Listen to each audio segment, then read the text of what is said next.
রিয়াদুল জান্নার যে ভিজিটটা হয়, আমরা যখন উমরাতে যাই, যারা আমরা যাই তারা ব্যাপারটা খুব ভালোভাবে জানে। সেটা হচ্ছে আমরা একটা ভিসাতে একবার ভিজিট করার সুযোগ পাই। সো ওইখানে আমার খুব একটা হার্ট টাচিং একটা গল্প খুব মনে পড়ে। আমার মনে হচ্ছে এটা আমার সারা জীবন মনে থাকবে। মানে এই গল্পটা হচ্ছে এরকম।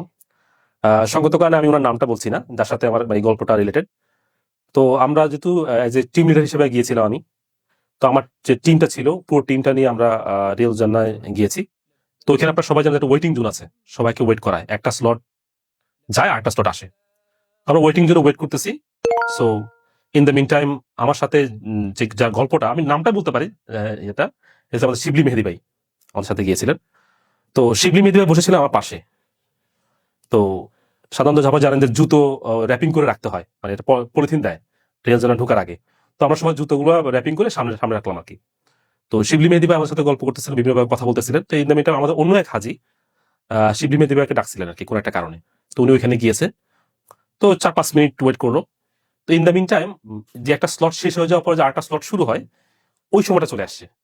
এখন যারা এই এই সিনটা সবাই বুঝতে পারবে যারা গিয়েছে আর কি। অনেক হুড়োহুড়ি হয় কিন্তু তখন, মানে কে আগে যাবে কে, কারণ জায়গাটা তো ছোট, একসাথে 100-150 মানুষ ওইখানে যাবে। তো সবাই চায় যে অ্যাটলিস্ট সামনে গিয়ে নামাজটা পড়ার জন্য। তো একটা হুড়োহুড়ি হয়।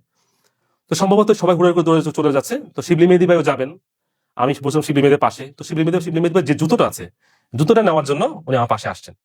তো উনি জুতোটা নিলেন। নেওয়ার পরে আমি যখন জুতোটা পিক করতে গেলাম, তখন একজন অন্য দেশে একজন হাজি ওনার পায়ের সাথে ধাক্কা লেগে কোন একটা জিনিস আমার সামনে আসছে। তো আমি দেখলাম যে একটা চশমা। তো চশমাটা দেখার পরে আমার কাছে কেন মনে চশমাটা খুব পরিচিত, কিন্তু আমি কোনো মনে করতে পারতেছি না চশমাটা কার। তো আমি হাতে নিয়ে নিছি, আমি যারই হোক আমি হাতে নিলাম। হাতে নেওয়ার পর হাঁটতে হঠাৎ মনে হলো এটা মনে হয় শিবলি মেহেদি ভাই, কারণ ওনার পকেটে আমি এই চশমাটা অনেকবার দেখেছি। তো পরে চিন্তা করলাম যে ঠিক আছে আমি ভাইকে একটা কল দিই। তো ফোনটা হাতে নিলাম, হাতে নিয়ে কি কারণে জানি আবার পকেটে ঢুকে ফেললাম। মানে ফোন দেওয়া হলো এবং কোনো কারণ ছাড়াই আমি ফোনটা পকেটে ঢুকে ফেললাম। এরপর অ্যাজ রেগুলার রিয়াজ জান্নার সকল অংশ শেষ করলাম। ইভেন ওই সময় ছিল মাগরিবের সময়, তো আমরা একটা লম্বা সময় পাইছিলাম আলহামদুলিল্লাহ। এটা খুব ভালো একটা জিনিস। আপনারা যারা যাবেন উমরাতে, তখন চেষ্টা করবেন স্লটটা যেন নামাজের আগে নেওয়া হয়, তাহলে আপনি একটা লম্বা সময় পাবেন অটোমেটিক্যালি নামাজের জন্য। ওই সময়টা ওরা স্লটটা লম্বা করে। সো আমরা একটা লম্বা সময় কাটালাম। লম্বা সময় কাটার পর আমার কাছে মনে হয় এটা অলমোস্ট 40 মিনিটস, সবকিছু মিলে পুরো ইয়েটা। তো 40 মিনিটস পরে আমরা যখন আল্লাহ রাসূলের রওজায় সালাম দিতে যাব, বের হওয়ার সময় আল্লাহ রাসূলের রওজায় সালাম দেওয়ার পরে বের হওয়ার সময় আমার মনে পড়লো এই শিবলি ভাইয়ের চশমাটা তো আমার কাছে আছে। সো আমি তো ওনাকে ফোন দিলাম না। তো আমি ওনাকে জাস্ট একটা সিম্পল ভয়েস দিলাম, যে ভাইয়া আপনার চশমাটা আমি ফেলে ফেলে দিয়েছেন, ওইটা আমার কাছে আছে। আপনি কি হোটেলে আছেন? যদি হোটেলে থাকেন তাহলে আপনি আমাকে বলেন, আমি আপনার হোটেলে পৌঁছায় দিব। আর না হলে আমার কাছে থাকলেও আপনি যখন ইচ্ছা আমার থেকে নিতে পারেন। তো এই ভয়েসটা দিয়ে আমি আমার হোটেলের দিকে রওনা দিলাম। একটু পরে একটা নোটিফিকেশন আসলো হোয়াটসঅ্যাপে। তো ভাই রিপ্লাই দিলেন এবং ওই ভয়েসটা আমি এখন পর্যন্ত সেভ করে রাখছি এবং আমার গুগল ড্রাইভে আছে ভাইয়ের ওই ভয়েসটা। আমি একদম সেভ করে রাখছি যেন কোনো না হারাই এটা। তো ওই ভয়েসটা কি বলছেন ওটা বলার আগে আমি এটা বলি যে আসলে আমাদের জীবনে এরকম অসংখ্য কিন্তু অনেক কিছু ঘটে। অনেক নিয়ামতের গল্প, আল্লাহর সাহায্যের গল্প, যেগুলো আসলে আমরা ভাবি যে এটা এমনিই ঘটছে, এটা মনে হয় এমনিই ঘটে। কিন্তু আমরা যদি একটু ডিপলি চিন্তা করি যে আসলে এগুলা অনেকের সাথে এটা এমনি ঘটে না। একই জিনিস অনেকেই ট্রাই করছে সেই একটা স্পেসিফিক একটা হেল্পের জন্য, কিন্তু তার সাথে এটা হচ্ছে না, কিন্তু আপনার সাথে হয়ে গেছে খুব ইজিলি। সো আমরা এই ছোটখাটো নিয়ামত গুলো বা আল্লাহ ছোটখাটো যে হেল্প গুলা, এগুলো আসলে আমাদের মাথায় খুব একটা আসে না।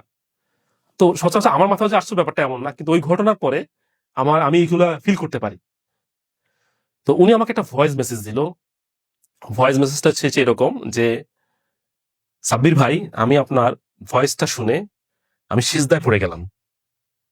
তো সিজদায় পড়ে গেলাম আর পরে প্রায় 8-10 সেকেন্ড কোনো সাউন্ড নেই, মানে ওনার কোনো কথা বলছে না। আর উনি যে কান্না করতেছে, মানে ওনার মানে ভয়েস যে কি বলে এটাকে, মানুষ কান্দলে যেরকম হয় না হঠাৎ করে সাইলেন্ট হয়ে যায়, এটা আমি ফিল করলাম। তা আমি বললাম যে, আমি ভাবলাম কি বাবা কোনো সমস্যা হলো নাকি। আমি পাঠালাম যে ভাই আপনার চশমাটা আমার কাছে আছে। উনি সিজদায় পড়ে গেলেন আমার ভয়েস শুনে। কোন ঝামেলা পড়লো নাকি, আমি তো পুরো ইয়ে হয়ে গেলাম, মানে কি বলে টেনশন ফিল করতেছি। তো পরে ভয়েসটা হচ্ছে এরকম যে, ভাই চশমাটা আসলে আমি যখন পেলাম না তখন আল্লাহর কাছে বলতেছিলাম যে আল্লাহ, এই চশমাটা খুবই গুরুত্বপূর্ণ আমার জন্য। এই চশমাটা ছাড়া আমি খুবই কষ্ট পাবো। রিয়েল জন্য তো অনেকে অনেক কিছু হারায়, কেউ মোবাইল, কেউ ঘড়ি, কেউ চশমা। এটা আসলে আমি পাবো না। আমি জানি না এটা কোথায় আছে, কিন্তু তুমি জানো এটা কোথায় আছে। মানে ব্যাপারটা হচ্ছে আমি জানি না কোথায় আছে, তুমি জানো এটা কোথায় আছে, তুমি আল্লাহ আমাকে এটা অ্যারেঞ্জ করে দাও, এটা কিছু একটা কথা বলবেন। এবং উনি আরেকটা কথা বললো যে আমি যখনই কোনো বিপদে পড়ি তখন আল্লাহ একটা গুণবাচক নাম আছে, আমি যদি এটা ভুলও না করে থাকি, সেটা হচ্ছে আর নাসির, সাহায্যকারী। এটা বলে উনি আল্লাহ কাছে চায় যে তুমি সাহায্য করো আমাকে। তো উনি বললো যে আমি দেখছি আমি যখনই বিপদে পড়ি তো এইটা না বলে ডাকলে আল্লাহ আমাকে সাহায্য করে। তো যাক, ফাইনালি ওনাকে দিলাম চশমাটা। দেওয়ার পর আমি ওনাকে বলতেছিলাম যে ভাইয়া, আমি তো আপনার চশমাটা দেওয়ার জন্য আমি ফোনটা হাতে নিলাম, তা আমি কেন ঢুকালাম? আমার স্পষ্ট মনে আছে আমি ফোনটা আপনাকে ভয়েস অথবা কল দেওয়ার জন্য নিয়েছি, অন্য কোনো কারণে না। তো আমি কেন দিলাম না? তুমি আমাকে বললো যে ভাইয়া এটা মনে হয় আপনি হয়তো ভুলে গেছেন। আমি বললাম, না, ব্যাপারটা এরকম না। ব্যাপারটা আমার কাছে মনে হচ্ছে এরকম যে আল্লাহ জানে শিবলি যে বিপদটা পড়ছে, শিবলি আমাকে ডাকবে। আর সাব্বির যদি কলটা দিয়ে দেয় তাহলে শিবলি যে মন থেকে যে আমাকে ডাকবে, এটা তো ডাকবে না। এই জন্য আল্লাহ আমাকে ভুলাই দিচ্ছেন। আল্লাহ আপনার ডাকটা পছন্দ করেন ভাই, আল্লাহ আপনার ডাকটা পছন্দ করেন বিদায় আল্লাহ আসলে এই বিপদটা আপনাকে দিয়েছে বা আমাকে ভুলাই দিয়েছে। তা আমাদের জীবনে আসলে এগুলা ঘটে, এগুলা ঘটবে, আমরা আসলে আল্লাহকে ডাকবো। আল্লাহ আমাদের এসব মুসিবত, ছোটখাটো অনেক মুসিবতই দেয়, যেগুলো আসলে আল্লাহ পছন্দ, আল্লাহ চান যে তার বান্দা তাকে ডাকুক। খুব পছন্দ করে তো, আমাদের তো অনেক মায়া দিয়ে আল্লাহ সৃষ্টি করছে।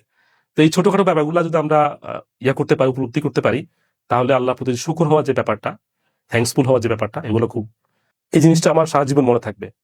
ঘটনা খুবই ছোট, কিন্তু এটা থেকে যে লার্নিংটা পেলাম আমি, এটা আমার সারা জীবনে পাথেয়। আলহামদুলিল্লাহ।